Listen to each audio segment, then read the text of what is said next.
In today's video, I'm going to teach you how to verify Vinted account. Verifying your account helps protect your profile, boost buyer and seller confidence, and is often required to access certain features. We'll walk through the process on the Vinted website so you know exactly where to click and what to expect. Start by opening your browser and going to vinted.com. Make sure you're on the official site and that you're signed into your account. If you're not already logged in, enter your credentials and proceed to your home feed. A stable internet connection will make the process smoother and help verification messages arrive promptly. Look to the top right corner of the page for your profile icon. It might appear as your avatar or a simple user silhouette. Click that icon to open your account menu. This is where Vinted keeps all your personal options and preferences, including the path to your verification settings.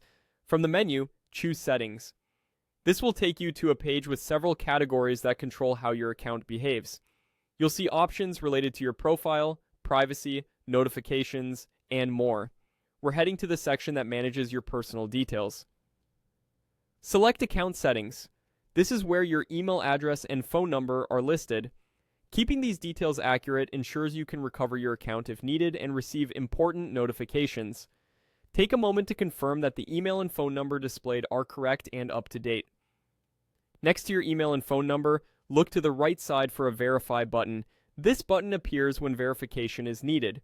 If you've already verified one of them, you may see a confirm status instead. Click Verify. Vinted will guide you through the rest. Typically, email verification sends a message to your inbox with a link or a code you'll use to confirm ownership. Phone verification generally sends a text message with a one-time code. Keep the Vinted page open while you check your email or text messages and return to complete the prompts. Do not share verification codes with anyone.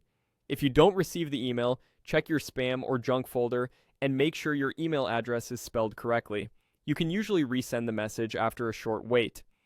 For SMS, ensure your phone number is correct and that you have network coverage. If a code expires, request a new one rather than reusing the old code. Once your email and phone are verified, you'll see the status update in Account Settings. That's it. Your Vinted account is verified, and you're set up with a more secure, trustworthy profile.